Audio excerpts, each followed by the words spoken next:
Hello hi, मैं विवेक सिंह स्वागत करता हूं आज की इस सेशन में। आज हम बात करने वाले हैं नीट एंड सीयूटी एग्जाम के बारे में। क्या एनआईएस के भी बच्चे सीयूटी या नीट एग्जाम दे सकते हैं? बहुत सारे बच्चे का कमेंट आ रहा था, व्हाट्सएप आ रहा था, मैसेज आ रहा था। सर, हम एनआईएस बोर्ड से एग्जाम तो दे रहे हैं, लेकिन हमारे मन में डाउट है, कंफ्यूजन है। हम नीट के लिए एलिजिबल हैं? क्या हम नीट का एग्जाम दे सकते हैं? क्या हम सीयूटी एंट्रेंस एग्जाम दे सकते हैं? तो आज की इस वीडियो में हम यही बताने वाले हैं, तो वीडियो को पूरा देखिएगा। आइए वीडियो को शुरू करते हैं, और वीडियो को बिना स्किप किए देखिएगा, नहीं तो पता चला कि कोई आपको कंफ्यूजन था, डाउट था और आप मिस कर दिए। तो चलिए हम लोग शुरू करते हैं नीट एंड सीयूटी एलिजिबिलिटी के बारे में। क्या एनआईएस के बच्चे नीट और सीयूटी एग्जाम दे सकते हैं या नहीं दे सकते हैं, इसके बारे में हम बात करते हैं। हम पहले जान लेते हैं नीट एग्जाम होता क्या है एंड सीयूटी एग्जाम होता क्या है। अगर हम किसी के बारे में जानते हैं तो पहला जो उसका बेसिक होता है उसको हम लोग जानते हैं, तब तो हम उसके आगे के लिए प्रोसीड होते हैं। तो हम आइए बात करते हैं पहले नीट एग्जाम के लिए। तो देखिए, नीट एग्जाम एक नेशनल लेवल का एंट्रेंस एग्जाम है। NEET and CUET are two majors national level exams in India after class 12। यानी जितने भी बच्चे क्लास 12 करते हैं, इसके बाद यानी जो 12 पास होते हैं, वही बच्चे नीट और सीयूटी एग्जाम देते हैं। आपका ये है। इसके बाद both exam decided career direction and college admission, but their purpose is completely different. यानी दोनों आपका है इंट्रेंस एग्जाम है, दोनों का पर्पस है आपका जो कॉलेज में एडमिशन होता है वही, लेकिन इसका पर्पस जो है अलग है। क्यों अलग है? क्योंकि जो नीट है ये मेडिकल कोर्सेज के लिए होता है, और जो आपका सीयूटी है वो आपका बहुत से बच्चे बीए भी करते हैं, बीएससी भी करते हैं, और आपका जो यानी कहने का मतलब आर्ट्स, साइंस और कॉमर्स, ये तीनों के लिए है। लेकिन ये जो आपका नीट एग्जाम है प्रॉपर सिर्फ मेडिकल कोर्सेज के लिए है। इसके बाद अगर हम बात करें NEET medical and health related courses के लिए, तो मैंने बताया जो नीट एग्जाम है आपका मेनली मेडिकल कोर्सेज के लिए है। लाइक आपका पैरामेडिकल हो गया, नर्सिंग हो गया, आपका रेडियोलॉजी, यानी जितने भी इंडिया में मेडिकल कोर्सेज होते हैं आप कोई भी उठा के देख लीजिए, वो थ्रू नीट यानी नीट के द्वारा ही आपका एडमिशन होता है सरकारी कॉलेज में। हम प्राइवेट कॉलेजों का बात नहीं कर रहे हैं, सरकारी कॉलेज जितना भी इंडिया में है जो आपका होता है नीट के थ्रू ही होता है। फिर अगर हम बात करें CUET, common under interest test आपका इसको कहा जाता है, अंडर ग्रेजुएट। फिर अगर हम बात करें इसमें आपका जो आर्ट्स बहुत से बच्चे बीए करते हैं, इसके बाद आपका साइंस बहुत से बच्चे बीएससी करते हैं, फिर आपका कॉमर्स हो गया, बहुत से बच्चे आपका जो है कॉमर्स फील्ड में भी जाते हैं। तो उसके लिए जो आपका इंट्रेंस एग्जाम होता है, अगर हम कोई कोर्स करते हैं तब उसका एक इंट्रेंस एग्जाम होता है, तब जाके हम उस कॉलेज में एडमिशन होते हैं। तो इसी तरह जितने भी सेंट्रल यूनिवर्सिटीज है, हम आगे बात करेंगे कौन कौन मतलब कॉलेजेस में आपका जो है सीयूटी के थ्रू एडमिशन होता है, इस पे भी। तो जितना भी आपका सेंट्रल लेवल का कॉलेज है इंडिया में वो सीयूटी के थ्रू एडमिशन लेता है। कोई कॉलेज आप देख लीजिए, सरकारी कॉलेज, बहुत से प्राइवेट कॉलेज भी आपका सीयूटी का एग्जाम लेते हैं, यानी सीयूटी के परसेंटेज के बेसिस पे एडमिशन लेते हैं। फिर ये हो गया आपका। फिर अगर हम नेक्स्ट देखें कोर्सेज थ्रू नीट, अब हम कौन कौन से कोर्सेज है जो कि नीट के थ्रू करते हैं, ये भी तो सवाल आता है। हम नीट एग्जाम के बारे में बात तो कर रहे हैं, लेकिन उसमें कौन कौन से कोर्सेज होते हैं वो तो पता चले। अब कोई हम सब्जेक्ट शुरू करें और इसमें चैप्टर पहले तो पता करेंगे कौन कौन चैप्टर है, या डायरेक्ट हम टॉपिक पढ़ने लगते हैं? पहले हम सिलेबस तो जानते हैं। तो ऐसे ही नीट तो एग्जाम आप बता रहे हैं सर, लेकिन उसमें क्या क्या कोर्सेज होता है, नीट के थ्रू हम क्या क्या कोर्स करते हैं, इसके बारे में तो जान लेते हैं। तो आइए देखिए, जो आपका नीट एग्जाम है इसके थ्रू जो आपका होता है, पहला जो है एमबीबीएस, जो कि हर एक बच्चे का सपना होता है कि हम नीट एग्जाम क्वालिफाई करें और अपने माँ बाप का नाम रोशन करें। एमबीबीएस यानी डॉक्टर थ्रू नीट। जो मेन पर्पस होता है ना, जो मेन मोटो होता है आपका एमबीबीएस ही, सारे बच्चे इसी के लिए प्रिपरेशन करते हैं कि हमें एमबीबीएस आपका जो है एमबीबीएस कॉलेज हमें मिले इंडिया में जितने भी बड़े बड़े हैं। अब बड़े बड़े में कौन हो गया आपका, एम्स हो गया आपका, फिर आपका और जितना भी सरकारी कॉलेज बड़ा बड़ा होता है ये सारे हो गए। तो ये फिर अगर हम नेक्स्ट बात करें, इसके बाद आता है आपका बीडीएस। अब बीडीएस का मतलब होता है आपका बैचलर ऑफ डेंटल साइंस, ये मतलब दांत का डॉक्टर, इसके लिए। फिर इसी तरह आपका होता है आयुर्वेदिक का, इसी तरह आपका होम्योपैथी का, एंड इसके बाद आपका होता है नर्सिंग एंड पैरामेडिकल कोर्सेज। यानी हम नीट एग्जाम क्वालिफाई करके इतने सारे कोर्स कर सकते हैं इंडिया में। कौन कौन कोर्स? आपका पहला एमबीबीएस हो गया, सेकंड में बीडीएस हो गया, फिर आपका बीएएमएस हो गया आपका, फिर इसके बाद बीएचएमएस हो गया, ये आयुर्वेदिक के लिए, होम्योपैथी के लिए आपका। इसके बाद आपका नर्सिंग। अब नर्सिंग में कौन कौन से कोर्स आ गए? आपका बीएससी नर्सिंग हो गया, बीएससी नर्सिंग, इसके बाद और जितने भी आपका कोर्सेज होते हैं, बहुत से बच्चे बीपीटी करते हैं, आपका फिजियोथेरेपी वाला, बहुत से बच्चे मतलब रेडियोलॉजी करते हैं। तो अलग अलग कोर्सेज आपका होता है। अगर हम प्रॉपर सारे कोर्सेज के बारे में बताने लगे तो वीडियो ज्यादा ही लेंदी हो जाएगा। तो ये हो गया आपका नीट के थ्रू। फिर अगर हम नेक्स्ट बात करें आपका जो है यूनिवर्सिटी थ्रू सीयूटी। अब हम कौन कौन से सेंट्रल यूनिवर्सिटीज में सीयूटी के थ्रू एडमिशन ले सकते हैं, इसके बारे में हम बात करते हैं। मेन जो मोटो होता है, अगर कोई हम एग्जाम देते हैं तो मेन जो इसका मोटिव कि हम इस एग्जाम को अगर पास करेंगे तो हमें क्या मिलेगा, यही होता है ना। अगर हम एनआईएस बोर्ड में एग्जाम दे रहे हैं और हम 12th में अच्छे परसेंटेज लाते हैं तो मेरा जो जेई का सपना पूरा होता है, तब तो हम एनआईएस बोर्ड में आते हैं या उसका एग्जाम देते हैं और अच्छे से प्रिपरेशन करते हैं। तो यही मेन होता है कि हम सीयूटी एग्जाम दे रहे हैं, लेकिन किसके लिए दे रहे हैं। तो ये देखिए, ये सारे कॉलेज, जितने भी ये सारे कॉलेज हैं आपके इंडिया में, बड़े बड़े जो कि सेंट्रल लेवल का कॉलेज है, हर बच्चे का सपना होता है कि हम डीयू में पढ़े, बीएचयू में पढ़े, जेएनयू में पढ़े। और इसके लिए बच्चे प्रिपरेशन भी करते हैं 1 साल 2 साल 3 साल। अब क्यों करते हैं? क्योंकि यहाँ पढ़ाई होता है, क्वालिटी एजुकेशन मिलता है, माहौल उस हिसाब से होता है। सपना होता है कि हम दिल्ली यूनिवर्सिटी में पढ़ेंगे, और बच्चे पढ़ के अच्छे मुकाम भी हासिल करते हैं, अच्छे फील्ड में जाते हैं। जितने भी आप उठा के देख लीजिए, जो हमारे पॉलिटिशियन होते हैं, राजनेता होते हैं, वो कभी ना कभी एक कॉलेजेस में पढ़े थे और उसके बाद ही जो अपना फील्ड में अच्छा कर रहे हैं। तो इसीलिए तो उसका जो आपका एग्जाम होता है या जो जाते हैं through CUET, common undergraduate आपका जो है टेस्ट, इंट्रेंस टेस्ट। फिर अगर हम इसमें जो कॉलेजेस का बात कर ले तो दिल्ली यूनिवर्सिटी सबसे नंबर फर्स्ट में आता है।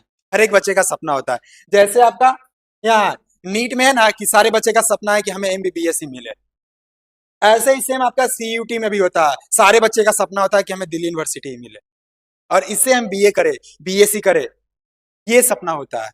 फिर सेकेंड नंबर में आपका बीएचयू, बनारस हिंदू यूनिवर्सिटी, ये भी बहुत सारे बच्चों का सपना होता है जिसके लिए दिन रात मेहनत करते हैं। फिर आपका हो गया JNU, Jawahar Nehru university, Jawaharlal Nehru university. इसके बाद आपका इलाहाबाद यूनिवर्सिटी हो गया, और many central and state university है। यानी आपका जो सेंट्रल लेवल में बहुत सारे यूनिवर्सिटी जो कि सीयूटी एग्जाम के थ्रू एडमिशन लेता है, फिर आपका स्टेट में भी होता है, मतलब बहुत सारे यूनिवर्सिटीज है जो कि आपका सीयूटी के थ्रू ही एडमिशन लेते हैं। तो ये हो गया तो यूनिवर्सिटी यानी कॉलेजेस का। अब आइए हम नेक्स्ट देखते हैं आपका एलिजिबिलिटी। अब मतलब क्या एलिजिबिलिटी रहता है, क्या क्वालिफिकेशन रहता है, कौन कौन बच्चे इस जो एग्जाम को दे सकते हैं। चाहे नीट हो गया आपका, चाहे सीयूटी हो गया। बच्चे के मन में बहुत बड़ा डाउट होता है, बहुत ही बड़ा सवाल भी आता है कि सर एलिजिबिलिटी क्या रहता है, इसके बारे में बताइए। तो आइए हम इसी पे बात करते हैं। इसमें जो आपका क्वालिफिकेशन रहता है, आप किसी भी बोर्ड से आप मतलब 12th पास होने चाहिए, बस और कुछ नहीं। 12th पास होने चाहिए, चाहे आप अपने प्रीवियस बोर्ड में मैथ से थे, यानी जो आपका मैथ स्ट्रीम यानी मैथ बैकग्राउंड था, और आपने एक बायोलॉजी का भी पेपर दिया है एनआईएस बोर्ड में ऑन डिमांड का, तो भी आप एलिजिबल है, तो भी आप नीट का एग्जाम दे सकते हैं। इसमें यह रिस्ट्रिक्शन होता ही नहीं, जैसे कि जेई मेंस में है कि आपका जो है फ्रेश मार्कशीट होना चाहिए 5 सब्जेक्ट वाला। ना आप पार्ट एडमिशन के थ्रू जा सकते हैं, ना ऑन डिमांड एग्जाम के थ्रू जा सकते हैं, बस आपका जो है 5 सब्जेक्ट का मार्कशीट होना चाहिए। तो ये, और इसमें जो आपका सब्जेक्ट होना चाहिए मैंडेटरी है, वो आपके जो है फिजिक्स होना चाहिए, केमिस्ट्री होना चाहिए और बायोलॉजी। ये तीनों सब्जेक्ट यानी ये तीनों का कॉम्बो होना चाहिए, पीसीबी, फिजिक्स केमिस्ट्री और बायोलॉजी का अपना। अब बात आया बोर्ड्स अलाउड। अब कौन कौन बोर्ड के बच्चे इस एग्जाम को दे सकते हैं, नीट एग्जाम को। तो यहाँ देखिए साफ साफ बताया आपका सीबीएसई, आपका जो सेंट्रल बोर्ड है। इसके बाद आपका स्टेट बोर्ड, जिसमें कि आपका बिहार बोर्ड हो गया, झारखंड बोर्ड हो गया, यूपी बोर्ड हो गया, हरियाणा बोर्ड हो गया, यानी जितने भी स्टेट बोर्ड है। और थर्ड नंबर में भी देखिए यहाँ पर बताया है एनआईओएस, यानी national institute of open schooling, NIS board. यानी एनआईएस बोर्ड के भी बच्चे नीट का एग्जाम दे सकते हैं। ये नहीं कि सिर्फ सीबीएसई के ही बच्चे देते हैं, सिर्फ स्टेट बोर्ड के ही बच्चे देते हैं, बिल्कुल नहीं। एनआईएस बोर्ड के भी बच्चे नीट का एग्जाम दे सकते हैं। अब इस पर एक केस भी बनता है। अब केस क्या बनता है, आइए देखिए हम बात करते हैं। बहुत से बच्चे क्या होते हैं, अपने जो प्रीवियस बोर्ड इसमें मैथ बैकग्राउंड होता है, मैंने बताया ये अभी, यानी उनका जो होता है फिजिक्स केमिस्ट्री और मैथ, ये तो 12th दे दिए, उनको उस समय जानकारी नहीं होता है या कोई बताता नहीं है कि तुम बायोलॉजी भी ले लो, बायोलॉजी का भी पेपर रखो। उनको बाद में जाके पता चलता है, यानी वो 12th पास हो जाते हैं, 1 साल हो गया 2 साल हो गया, इसके बाद उनको इंटरेस्ट आने लगता है कि नहीं, हमें मेडिकल फील्ड में कुछ करना है, कुछ कोर्स करना है, एडमिशन लेना है, तब इसके बाद एनआईएस बोर्ड ऑप्शन आता है। अब एनआईएस बोर्ड में भी कैसे दे सकते हैं, आईएएस पे। अब मान लीजिए फिजिक्स, केमिस्ट्री और मैथ उनके पास है, ठीक है, और एक सिंगल सब्जेक्ट बायोलॉजी का भी पेपर वो ऑन डिमांड एग्जाम,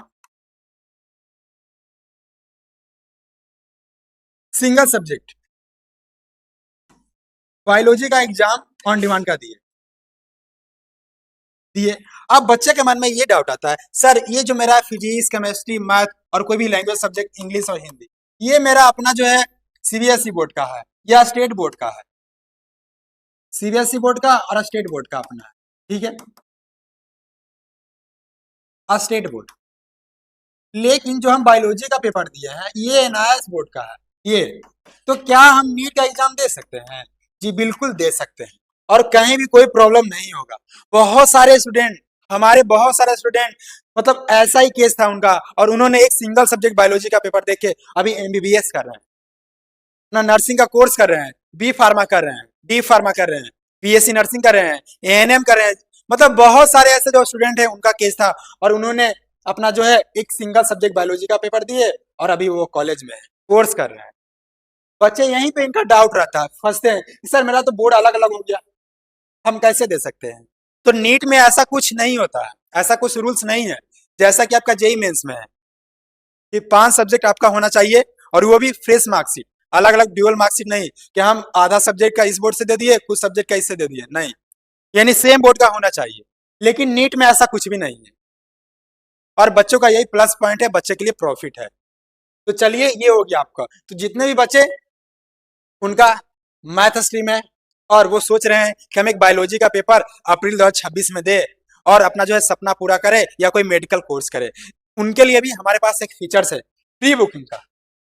अब बहुत से बच्चे बोलेंगे सर प्री बुकिंग क्या होता है? प्री बुकिंग उन बच्चों के लिए होता है जो बच्चे ऑन डिमांड एग्जाम देना चाहते हैं। ऑन डिमांड एग्जाम में क्या होता है, लिमिटेड सीट होता है, लिमिटेड सेंटर है, जिसके कारण है कि सीट फुल हो जाती है। जैसे ही पोर्टल ओपन हुआ 1 से 2 दिन में आपका सीट फुल हो गया, और इससे बच्चों को निराशा ये मिलता है, जिस दिन चाहते हैं या जिस डेट को चाहते हैं उस दिन उनका एग्जाम नहीं होता है उस डेट में।